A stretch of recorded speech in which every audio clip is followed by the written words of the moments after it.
வணக்கம் மக்களே. நமக்கு இன்றைக்கி ஜாப் வேக்கன்சிஸ் எங்கேருந்து வந்திருக்குன்னு பார்த்தீங்கன்னா, electronics corporation of India limited அங்கேருந்து தாங்க நம்மளுக்கு ஜாப் வேக்கன்சிஸ் வந்திருக்கு. இது வந்து ஷார்ட்டாக ECIL அப்படின்னு சொல்லுவோம்.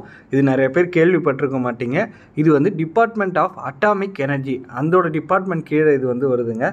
இதோட ஹெட் ஆஃபீஸ் பார்த்திங்கன்னா ஹைதராபாத்தில் இருக்குது. இது வந்து பார்த்திங்கன்னா உங்களுக்கு ஒரு central government job, permanent job தாங்க. இதுக்கு நீங்கள் ஏதோ ஒரு டிகிரி முடிச்சிருந்தாலே போதும், இதுக்கு வந்து நீங்கள் எலிஜிபிலிட்டி அப்படின்னு சொல்லியிருக்காங்க.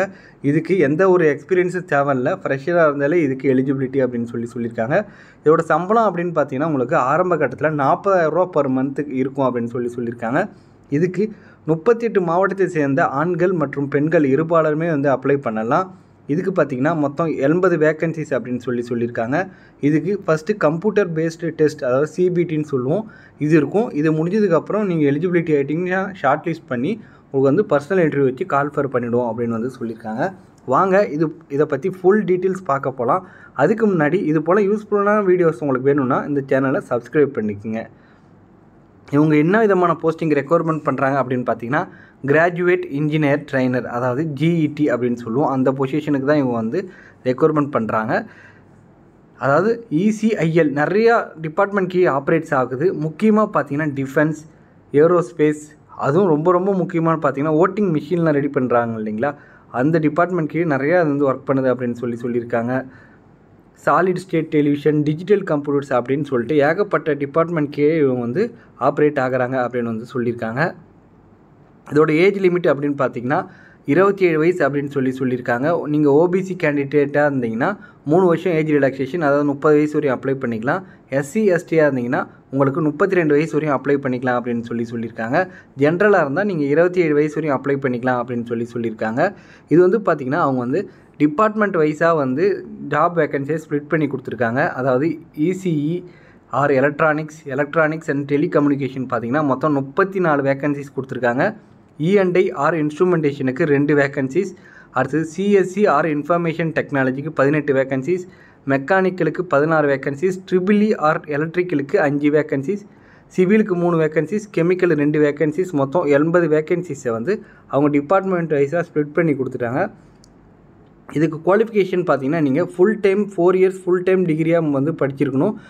மினிமம் 60% மார்க் எடுத்து பாஸ் பண்ணியிருக்கணும் அப்படின்னு வந்து சொல்லியிருக்காங்க.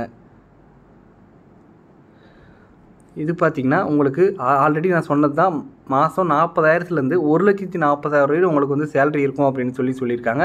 நீங்கள் இனிஷியலாக வந்து 1 இயர் வந்து கம்ப்ளீட்டட் பண்ணிட்டீங்க அப்படின்னா உங்களுக்கு வந்து நீங்கள் அந்த டிபார்ட்மெண்ட்லேயே ஆஃபீஸர் ஆகிடுவீங்க அப்படின்னு சொல்லியிருக்காங்க. ஆஃபீஸர் ஆகிட்டிங்கன்னா உங்களுக்கு இயர்லி 3% வந்து ஆனுவல் இன்க்ரிமெண்ட் சம்பளத்தில் இருக்கும். Plus DA, HRA, Providence fund, leave எல்லா பெனிஃபிட்டுமே உங்களுக்கு வந்து வந்துடும் அப்படின்னு சொல்லியிருக்காங்க. ஆக்சுவலாக ஒரு விஷயம் வெயிட்டிங் பீரியட்னே நீங்கள் வந்து வச்சுக்கலாம். இதுக்கு பாண்டுமே இருக்குங்க. பாண்டுனா ஒன்றும் பிரச்சனை இல்லைங்க. இப்போ எல்லா கம்பெனியுமே வந்து பாண்டு வந்து கொண்டு வந்துட்டாங்க. அதாவது பாண்டுனா மினிமம் 3 இயர்ஸ் ஆர் 4 இயர்ஸ் அந்த பீரியட்ஸ் வந்து நீங்கள் கண்டிப்பாக ஒர்க் பண்ணி ஆகணும் அப்படின்னு சொல்லுவாங்க.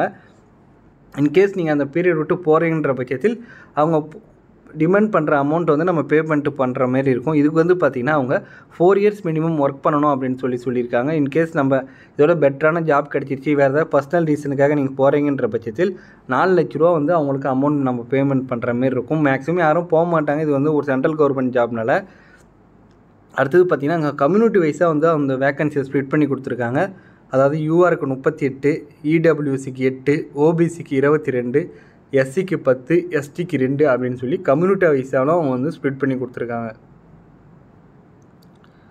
ஆல்ரெடி ஏஜ் ரிலாக்ஸேஷன் நான் சொல்லிட்டேன். SC/ST நண்பர்களாக இருந்தால் 5 வருஷம் ஏஜ் ரிலாக்ஸேஷன், OBC இருந்தால் 3 வருஷம் ஏஜ் ரிலாக்ஸேஷன், மாற்றுத்திறனாளி நண்பர்களாக இருந்தால் 10 வருஷம் ஏஜ் ரிலாக்ஸேஷன் அப்படின்னு சொல்லியிருக்காங்க. அதாவது SC/ST நண்பர்களுக்கு மினிமம் 50% பாஸ் பண்ணியிருந்தாலே போதும் அப்படின்னு வந்து சொல்லியிருக்காங்க. இதுக்கு பார்த்திங்கன்னா எப்படி உங்களை செலக்ட் பண்ணுறாங்கன்னு பார்த்தீங்கன்னா கம்ப்யூட்டர் பேஸ்ட் டெஸ்ட், அது CBT இருக்கும். அது முடிஞ்சதுக்கப்புறம் பர்சனல் இன்டர்வியூ அப்படின்னு சொல்லியிருந்தோம். CBTக்கு பார்த்திங்கன்னா 85 மார்க்கும், பர்சனல் இன்டர்வியூக்கு 15 மார்க்கும் அப்படின்ற மாதிரி அவங்க வந்து கால்குலேட் பண்ணுறாங்க. கம்ப்யூட்டர் பேஸ்ட் டெஸ்ட்டு வந்து தமிழ்நாட்டில் எங்கே இருக்குன்னு பார்த்தீங்கன்னா உங்களுக்கு சென்னையில் இருக்கும் அப்படின்னு சொல்லியிருக்காங்க. இது வந்து பார்த்திங்கன்னா உங்களுக்கு 2 மணி நேரம் டைமுங்க, 100 கொஸ்டின் இருக்கும் அப்படின்னு சொல்லியிருக்காங்க. ஒரு கொஸ்டினுக்கு 1 மார்க் அப்படின்னு சொல்லியிருக்காங்க. நெகட்டிவ் மார்க் இருக்குங்க. ஒரு கொஸ்டின் தப்பாக ஆன்சர் பண்ணிங்கன்னா 0.25 வந்து உங்களுக்கு நெகட்டிவ் மார்க் இருக்குது அப்படின்னு வந்து சொல்லியிருக்காங்க. இதோட போர்ஷன் அப்படின்னு பார்த்தீங்கன்னா நீங்கள் கோர் இன்ஜினியரிங் சப்ஜெக்ட் உங்களோட கோர் இன்ஜினியரிங் சப்ஜெக்ட்லேருந்து தான் நாங்கள் வந்து கொஸ்டின் கேட்போம் அப்படின்னு வந்து சொல்லியிருக்காங்க. ஸோ நீங்கள் வந்து உங்களோட கோர் இன்ஜினியரிங்கில் வந்து ரொம்ப தரவாக நீங்கள் வந்து ப்ரிப்பேர் பண்ணிக்கங்க. பரவாயில்லைங்கன்னா உங்களுக்கு ஈஸியாக இருக்கும் அப்படின்னு. அவ்வளோதான் ஃப்ரெண்ட்ஸ்.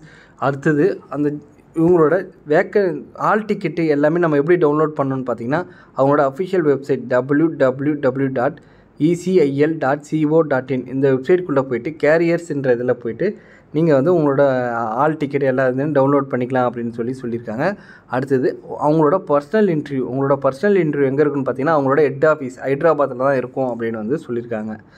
டாக்குமெண்ட் வெரிஃபிகேஷன் எல்லாமே அங்கே தான் நடக்கும் அப்படின்னு வந்து சொல்லியிருக்காங்க. உங்களுக்கு ஏதாவது வந்து ரெக்யர்மெண்ட்டில் டவுட்டோ வேறு ஏதாவது உங்களுக்கு கிளாரிட்டி வேணும் அப்படின்னா அவங்களோட கொடுத்துருக்க மெயிலுக்கு வந்து நீங்கள் மெயில் பண்ணிங்கன்னா அவங்க வந்து ப்ராப்பராக நாங்கள் ரெஸ்பான்ஸ் பண்ணுவோம் அப்படின்னு சொல்லியிருக்காங்க. ஸோ உங்களுக்கு ஏதாவது டவுட்டு ஏதாவது சந்தேகங்கள் இருக்கும் பட்சத்தில் இந்த மெயில் ஐடியை வந்து யூஸ் பண்ணி நீங்கள் வந்து உங்களுக்கு கிளாரிஃபை பண்ணிக்கோங்க. இதுக்கு எப்படி சார் நம்ம அப்ளை பண்ணலாம் அப்படின்னு பார்த்தீங்கன்னா நீங்கள் ஆன்லைன் மூலிமா மட்டும்தான் அப்ளை பண்ண முடியும். அவங்களோட அஃபிஷியல் வெப்சைட் போய்ட்டு கேரியருக்குள்ளே போய்ட்டு கரண்ட் ஜாப் ஓப்பனிங் அப்படின்ற இதுக்கு போய்ட்டு நீங்கள் வந்து ஆன்லைனில் அப்ளை பண்ணிக்கலாம் அப்படின்னு சொல்லியிருக்காங்க. ஒன்ஸ் நீங்கள் ஆன்லைனில் அப்ளை பண்ணது முடிச்சதுக்கப்புறம் உங்களுக்கு வந்து ஒரு அப்ளிகேஷன் நம்பர் இருக்கும். ஸோ அதை நீங்கள் நோட் பண்ணி வச்சுக்கோங்க. அது வந்து ஃபர்தராக உங்களுக்கு ரெஃபர் பண்ண யூஸ் ஆகும் அப்படின்னு வந்து சொல்லியிருக்காங்க. ஃபீஸ் பார்த்தீங்கன்னா ஓபிசி இடபிள்யூஎஸ் ஆர் ஜென்ரலாக இருந்தால் உங்களுக்கு 1000 ரூபா வந்து எக்ஸாமினேஷன் ஃபீஸாக வந்து கலெக்ட் பண்ணுறாங்க. எஸ்டிக்கு எந்த விதமான கட்டணம் இல்லை, பெண்களுக்கும் கட்டணம் இல்லை அப்படின்னு வந்து சொல்லியிருக்காங்க.